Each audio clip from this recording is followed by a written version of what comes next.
Namaskar and welcome to this exciting episode of Sattology Debunking Mythology. Today we're going to touch upon the various issues. So Sattology means science of truth or study of truth, and mythology means science of fake lie imagination, study of fake lie imagination. Probably this is the only show in our entire series that we talk about strategic global perspectives from an Indian point of view, an Indian American point of view. And I have a very, very good friend and a special guest with us. You have seen him many times, Shri Abhijit Iyer Mitra. Welcome, Abhijit. Hey guys. Abhijit, the current international affairs is so, first of all, I will come to, I'm personally very happy that Subhash Chandra Bose is getting the due honor in India, which is a pride, like, still in the hearts of millions of Indians. But there are some people in the West who don't know the history of India. They are having problems in the American academic circles. They're saying India is losing the path of Mahatma Gandhi. So, what would you like to tell them about the history so that they can understand that Subhash Chandra Bose is the leader of the hearts of India? Irrespective of which part of India you go, people respect him. So, what do you like to tell them about this current thing which is happening in India? Well, look, I don't think the hearts or the minds matter. The issue here is very simple. There is a certain section of people who oppose Subhash Chandra Bose simply because he aligned with Hitler in his first Hitler and then General Tojo, so with the Germans and the Japanese, in their fight for India's independence. Now, there are two issues here. Was it misguided? And number two, what was the ethics of it? Well, let's deal with number two first, the ethics of it. When you face a situation where you see no way out, you do what's necessary, you align with who's necessary. Given that Churchill had essentially killed off about 3 million Bengalis by human-induced famine, I'd suggest everybody Google the Bengal famine. For somebody to claim that their pain is somehow greater than our pain, that their targeted ethnocide is greater than our targeted ethnocide, is a bit rich. Okay. So there were a lot of very good reasons for him to do what he did. Number one. Number two, within the same point one, remember, he wrote lots of nasty stinkers to Hitler. He told Hitler on his face that he did not think that these kind of racial policies were particularly smart. One of the reasons that the Germans never liked him was because he was one of the few people who Hitler couldn't kill off, even though he was calling Hitler an idiot well, not an idiot, but implying he was an idiot to his face. Okay, you can go check out those letters. Now, he did not adhere to Hitler's racial policies, but he did align with Hitler. And in that sense, it's a lot like Finland and Field Marshal von Mannerheim, who refused to get rid of any Jews, refused to deport any Jews. A lot of Finnish Jews got German medals, which they returned to a man. They said, it's one thing fighting with you guys. It's quite another taking your medals. These are stained with Jewish blood. We're not going to accept them. Fuck you. And refuse to accept them. There is systematic differences. If you're looking at German allies like that, then think of Subhash Chandra Bose more as a Finn. Now, this is point number one on the ethics. Number two is the issue about, was it a wise decision aligning with them?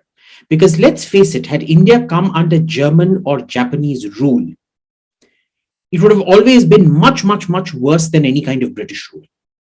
Of all, if India had to be a colonial power, under a colonial power, I would have said the British were the least nasty of all the colonial powers to be under. Now, this leads to a question on Netaji Bose's judgment. But remember the situation that he was in. He thought it was better to align. It's very easy to second guess these decisions now.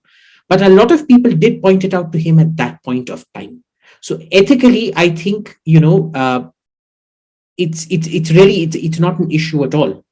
Remember, a lot of the Germans, most of the German high command, after they joined NATO, were soldiers and generals who had been Nazi soldiers and Nazi generals. A lot of Germans were inducted into the space program, into the US space program and the German space program. The joke was that the American and Russian space program was our Germans versus your Germans kind of thing. So, please spare me the moral lectures. Uh, Basically, it's this way. If you don't care about what Churchill did to you, I really don't care about what Hitler and Tojo, what Churchill did to us. I don't care about what Hitler and Tojo did to you. The campuses are filled with these kind of narratives where the Hitler is evil and the Subhash Chandra Bose represents the extreme right wing of Indians. Now, Subhash Chandra Bose is Subhash Chandra Bose, surprisingly enough, is extreme left wing in India. You look at the last person to get sacked because he wore a Subhash Bose T-shirt was AOC's campaign staff, the Bengali manager of her campaign, and her chief of staff, who got sacked because he wore a Netaji T-shirt. Most of Bose's students, his officers, they all joined the Communist Party of India. Okay, Captain Lakshmi Sehgal, the most prominent female officer, her daughter is Subhash. She herself was a communist. She joined the Communist Party of India. Her daughter Subhashini Ali is a major leader in the Communist Party of India even today, and they're proud of Subhash Chandra Bose. They've never condemned him. As far as they see it, for them, being with Subhash Chandra Bose was like the Molotov-Ribbentrop Pact, where Stalin was quite happy to join up with Hitler to invade Poland. Now, as for Hitler being evil, of course he was. Who's denying that? He was undiluted evil. What do you want me to do about it? But your assumption is that Churchill was somehow not. Remember, Churchill was the Hitler of India. That's a very, very, very relevant point. I've written in my books also about Churchill, that what Churchill did to India, calling him an American hero. Actually, he was not American hero. He was a British hero, but he tried to he made an alliance with US. His mother was American. His mother was American, and he did kind of look up to America. But just because he adored America didn't make him any less of a piece of shit. That's right. Now, another narrative which is going on in the American campuses sometimes is the inclusion of caste as a discriminatory practice of Hindus in the American academic circle. Now, second point is the same academic circle also maintain that the caste is a European word which was used to prove that the European classes were better than the native classes of the world. So both definitions are there in the American, but then in the new way, what is being introduced is the caste is one of the racial factors in the US academic circles. What do you have to say on that? Because it's a very uneducated version that is being put out in the campuses, just like in India, what happened in 91. First is that caste is a very, very discriminatory rubric. Okay, the problem is it's a product of de-urbanization and pre-industrialization. You see caste really take off. If you look at the genetic record, the Indian government incidentally does not let you come and do a detailed genetic study. So most of the genetics, there's a fantastic Bangladeshi gene scientist called Razib Khan, Dr. Razib Khan. I suggest you follow him. He's on Substack. What he's done is he's taken, because there's such a diversity of Indians in America, he's taken their gene studies and categorized their ethnic makeup and things like that. Now, one of the things that you see very clearly is sometime around 1,500 years ago, about 400 to 500 AD, endogamy sets in India. Very severe endogamy. Okay, almost immutable endogamy. Even there, there's a lot of examples to show that it wasn't absolutely clear, but definitely in the north, a significant level of endogamy sets in. This is also the period when you're seeing a significant de-urbanization across the globe. The Roman Empire falls, Byzantium enters the feudal period, and this is when it becomes Byzantium from the Eastern Roman Empire after the Western Roman Empire collapses and things like that. You see a whole lot of stress in China. It's something climate related, we suppose. We're not sure. The archaeology still isn't entirely convincing on it. But the one thing is, there is massive deurbanization happening in India. And this endogamy and the rigidification of the caste system sets in at this point, right? These aren't excuses. This is just the narrative that's happening. Now, is it discriminatory? It really is. It's not nice. It's nasty. It's awful. It happens. Mind you, if you read Barbara Tuchman, The Calamitous 14th Century, you will see that a lot of the rules that were applicable here in India at that point of time were exactly the same in Europe. Okay, peasants weren't allowed to do certain things. They weren't allowed to come to certain places. They weren't allowed to wear certain clothes. In India, it became much more pronounced and it lasted longer. Now, what got Europe out of that? Industrialization. Okay, industrialization. By the 1700s, industrialization was in full swing. And that's what industrialization leads to urbanization, which leads to an end of this kind of social ossification. In India, we never industrialized. So is it a discriminatory system? Yes. What's the way out of it? Well, industrialize. Now, if you look at the Los Angeles today, And mind you, when we want to industrialize, these are the same people claiming that it's a discriminatory thing that don't want India to industrialize. It's the same people who are supporting all these farmers who don't want their farming to become commercial. They don't want land acquired for industry. Basically, we're meant to live like, Stone Age savages out in the wild, half naked. But we're meant to have first world social paradigms applied to us, when in fact we're a third world pre-industrial country. in the last discussion, you very emphatically said, and people love that comment of yours when you said America is a third world country. And if you look at the industrialized, one of the No, I industrialized, didn't say it was a third world country. I said it's on its way to becoming a third world country. yeah, you said welcome to the third world club, and Yes. and that was very cheered up in this show. Now, if you look at Los Angeles, the hub of the industrialization of the West, Los Angeles. Now, it's parts of Los Angeles right near to the downtown. You cannot go. You and I cannot go. It's unhygienic to an extent where the education subsidies of the county of Los Angeles is 1/10 of the grants or the what do you call a homeless budget, where they're putting billions of dollars to house them. It has become more profitable. And Tucker Carlson also quoted it. Sometimes I listen to him. Sometimes I hardly listen to any other news outlet. Tucker Carlson quoted it that this is the first time we are having so people are getting rewarded for being homeless. And he compared that to India.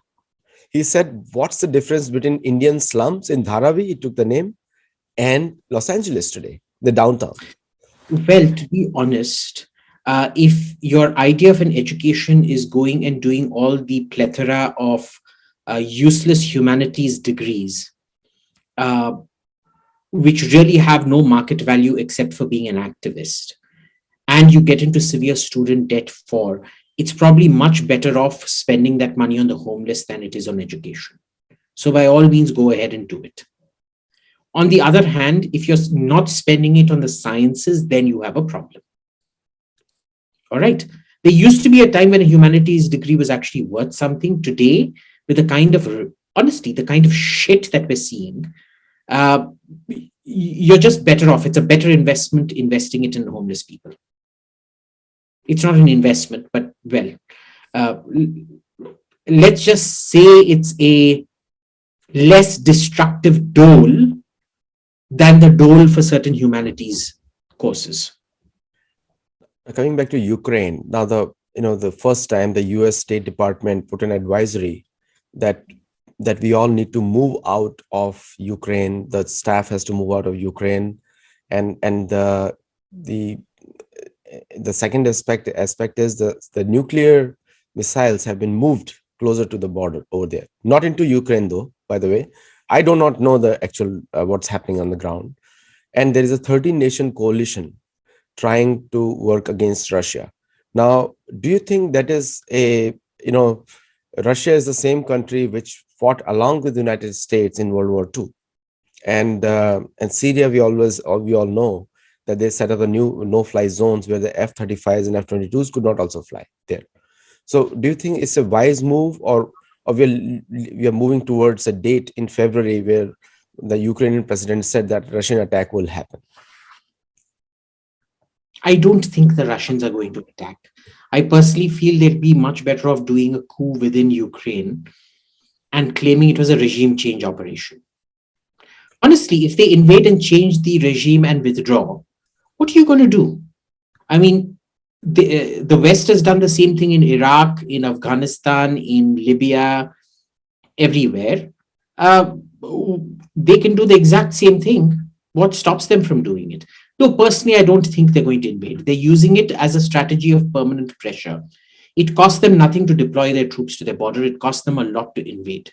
They get a lot more from not invading. But look, if they invade, uh, what is the West going to do? They've basically got Ukraine into a situation where, without giving Ukraine any security guarantees whatsoever, they've made Ukraine bait. All right.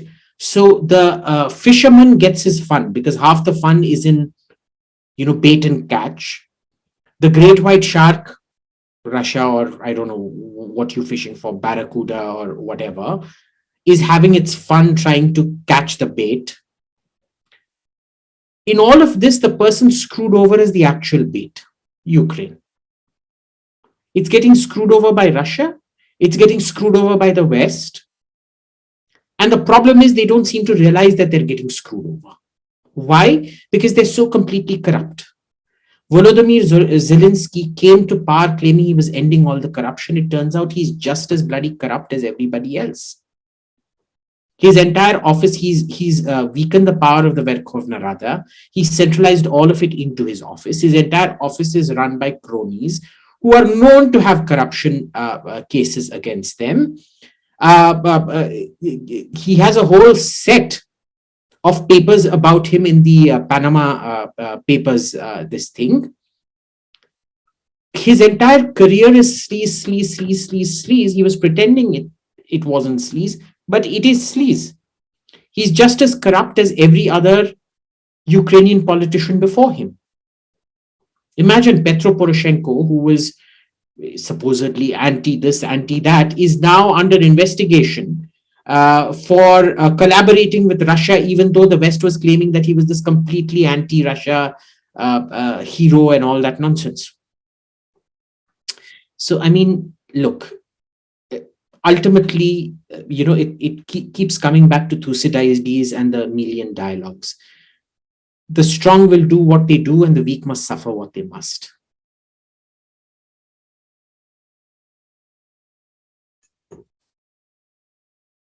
Ha, ready हूँ मैं, ready.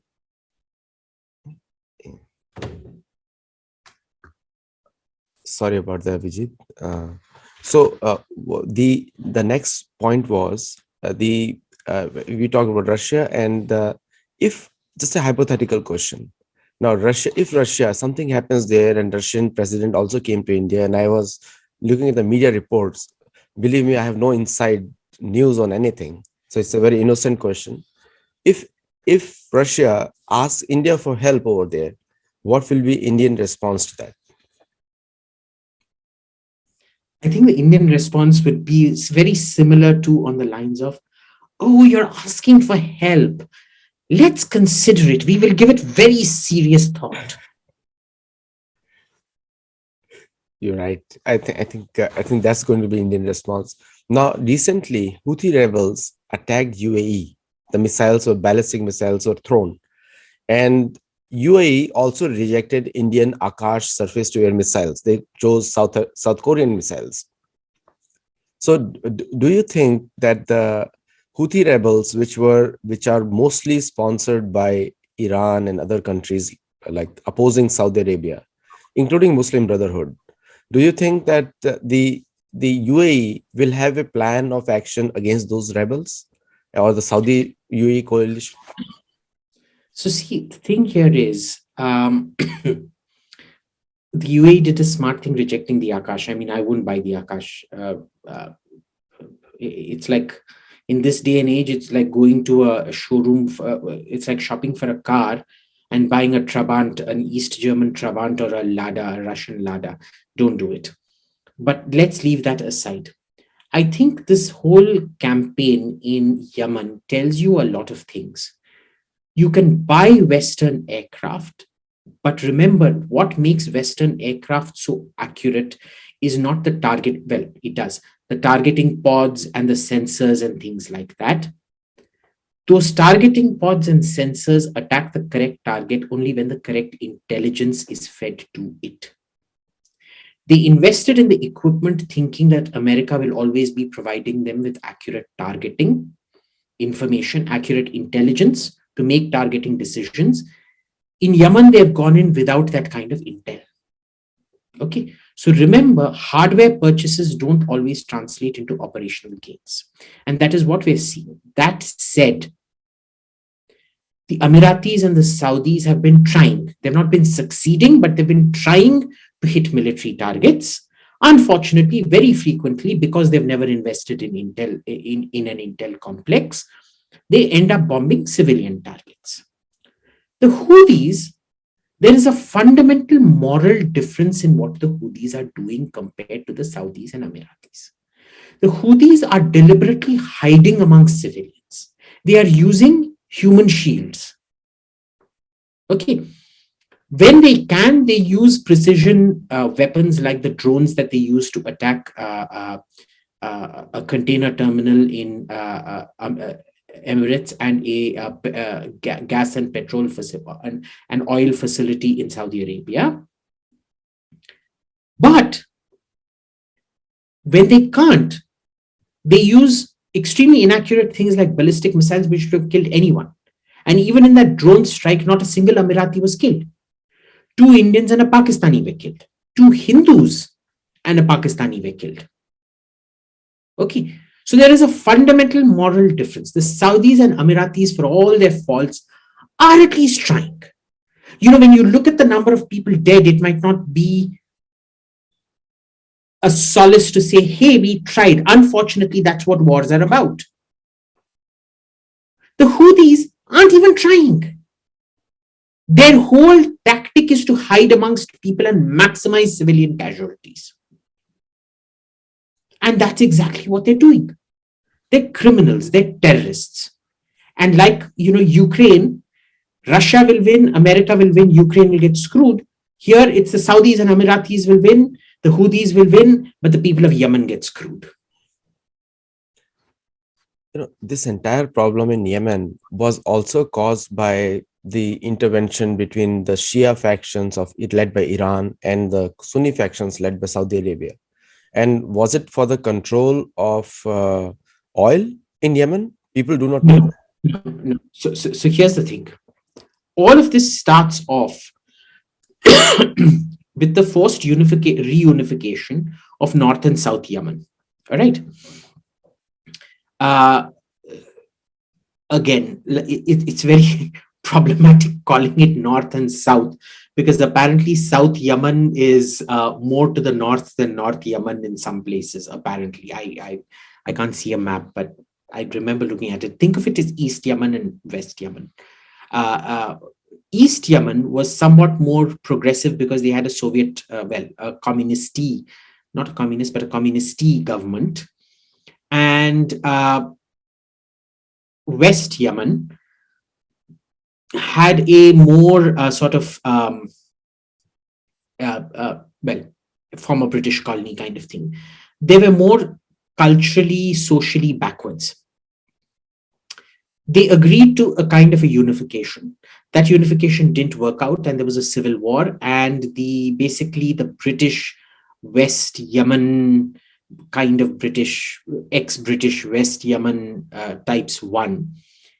And since then, what you've seen is there's been a constant tension between the Shias and the Sunni. Of course, the Shia-Sunni tension there is a very old tension. It's been happening for the last 1,200, 1,300 years now, ever since the birth of Islam itself. But in this particular case, what happened was with the breakup of the government, there was a Houthi attempt to capture power. That brought in the Saudi intervention because one thing they were very clear about was that they are not allowing an Iranian proxy to grab power for the first time and for the first time form a Shia government in Yemen. In that sense, the Saudis had the same attitude to Yemen that JFK had to Cuba. You can have missiles in Hungary, in East Germany, but don't you dare place your missiles in Cuba. You're not doing that. This is their same thing. This is Iran can do what it wants in Iran, but you are not having a proxy government here in my backyard. Now, tomorrow is India's Republic Day, and there are many guests from Central Asian states. Many chief guests are there from Indian there, and there is a huge security issue also in India. But at the same time, it's a very good occasion for the state of India to have this Republic Day celebration, which has been watched all over the world. So, on this Republic Day, what are the things that we can do? Me as an Indian American from US and Indians, educated Indians in India, to make the Indian state more successful on a more positive note. What is your thoughts on that? I'll pretend you didn't ask me for positive things to say. Oh, damn. Why do you put me in this situation? You know, I'm not a positive person. Positive things. Positive things can you do? I'll tell you one positive thing you can do. This lovely gentleman, an ex-NDTV journalist called Nalin Mehta, who's professor at the Shiv Nadar University, he's written this book on the BJP. It's all primary research, and he's basically demolished a lot of the narratives, the sort of black and white narratives that you see coming out of India. I'd highly recommend that on Republic Day, if you have any love or affection, even remotely so for India, read that book, because it shows you what a lot of quackery and fabrication passes off as data analysis of India. So please read it. That's one thing you can do. I like the initial pause you had, long pause, and you had to really find out some words to get to this. Okay, I'll take you out of that tough question. Now, coming back to the Bidenomics, stock markets have been crashing, and humanities, like you said, are becoming a disgrace to most of the Americans, majority of the Americans. And the Republicans are all set to take over the office in November, midterms. Now, with all that being changing, and the American economy in such a mess today, where the interest rates are going to rise by more than 1 point. We already spoke about it in the last show. Now, what is going to happen is the people's all investments are going to the drain because the cost of finance increases. And you know that how American businesses work hand to mouth in terms of finance. They work on the advanced finances available to make the business successful. There are no savings here. So what is the Bidenomics for US and what it means for other major economies like India? Bidenomics is one of those wonderful things which gestates after Biden has gone. It's like the subprime mortgage crisis came about because of Bill Clinton's rules, which allowed you to, basically get an estimation of your house and say, yeah, this guy can, under the right circumstances, earn enough money. And so the banks can give you a loan, possibly knowing full well you'll never be able to repay that loan. But it wasn't the people that got bailed out. It was the banks that had lobbied for that bill that got all the bailouts. The people got screwed over, the banks got their money back. So we're seeing a wonderful new period where Americans are paying the price of their political choices. Excellent. Welcome to the third world. This is the kind of fiscal policy and stuff like that that I normally associate with India, or even worse, with some tin pot little African dictatorship. But it's so lovely to see America come down this way. I applaud you. You're very brave to go in for these social experiments that are going to ruin you. I wish you best of luck.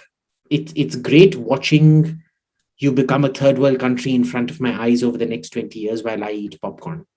By the way, apparently India is lifting import restrictions on American pork and American chicken. Coming to the American EU relations, now American EU relations, when Biden famously said America is back, and the EU welcomed it. But now EU is distancing itself from current American policies, including Ukraine. Ukraine, there is a lot of resistance to joining American-led coalition in Ukraine, big time, because they know that their economies are going to get seriously affected. Look, the public resistance, not so much. In private, I've been talking to a lot of their diplomats over the last week or so. There's furious private resistance from a lot of countries, from Greece, from Bulgaria, from Germany, and especially from France and Italy. They really don't see this as worth their while. They don't know why America and Britain are.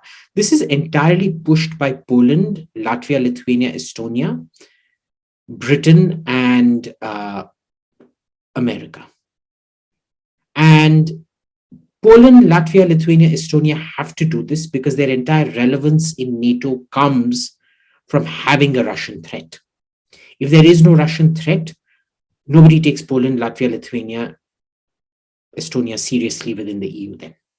Okay, they have to create these threats in order to stay relevant to EU decision making, to NATO decision making, which they then use to influence EU decision making. It's been a long trend of them doing this. Britain is the farthest away. If ever this escalates into war, it's all the eastern states that are going to get the full brunt of it first. Okay. They're the ones that are worried. It's continental Europe, what Donald Rumsfeld called old Europe, that's truly worried about this. New Europe is pushing this, and the Anglophone is pushing this. Now, if anything happens, what you're going to see, they are going to try deterrence as far as possible, what the French call dissuasion more than deterrence. It's not deterrence, it's dissuasion. It's coercive dissuasion. And I think that French concept is somewhat better than the American. Well, I mean, it's academically speaking, as a tool of academic analysis, it's better than the American deterrence model. But if things go hot, they're going to do everything possible to prevent it going hot. But if it does go hot, you will see all these countries, Bulgaria, Greece, possibly Romania. They don't really have an embassy out here. I don't know too many people out there either to talk to them. But Germany, France, and Italy go the hardest against NATO doing anything on this. But if you look at it technically, it's a NATO tantrum. Okay, it's not even a NATO tantrum, it's an American-British tantrum. That you want somebody, you're willing to go to war for somebody's right to join, even though that country is probably a godforsaken liability. No, in the initial, you're entitled to ideology, but remember, ideology comes with a heavy price. Are you willing to pay the price of ideology? Then best of luck.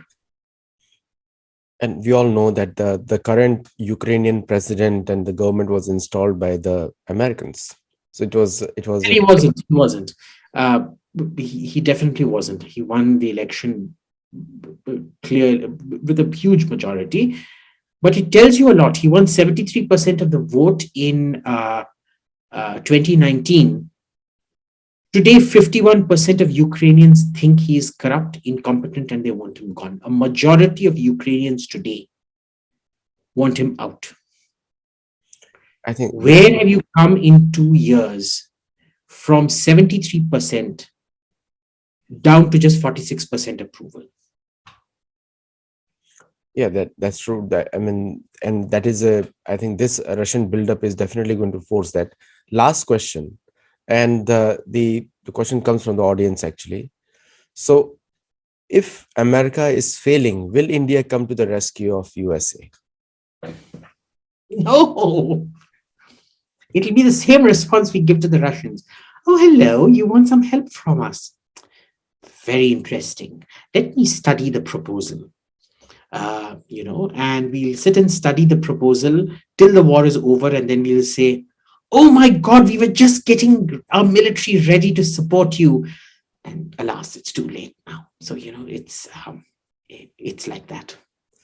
But Indian response to the first time when Americans faced pandemic, they had no clue under President Trump. Indian response was very fast. They sent medicines, they sent everything very quickly. It much to the detriment of their own people, but still they sent it. India is very good at certain humanitarian stuff, extraordinary sometimes. Where India is reluctant is anything military or conflict. India doesn't do conflict well. We are a conflict averse society. We don't like conflict. And we refuse to take sides in a conflict. Yeah, because most of the Americans have an idea, like now they are getting educated, that India has a huge military and that can be put to We use. have a huge military that's also hugely incompetent. Let's not forget that. We're talking about a third world country with a third world military.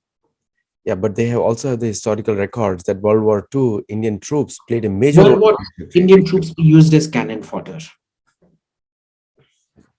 Anyway, thank you so much, Abhijit. It's a pleasure to always speak with you. And for the viewers, please comment on the video and let us know your feedback. And I love the biggest answer which Abhijit gave was thought about it. What is the positive thing you have to say? That was the most difficult question of the show today. So thank you and namaste. Do check out that book, Nalin Mehta, The New BJP or the BJP Wave, something like that. But check it out. His name is Nalin Mehta, Nalinmehta. Check it out. Yeah. Thank you. Namaste.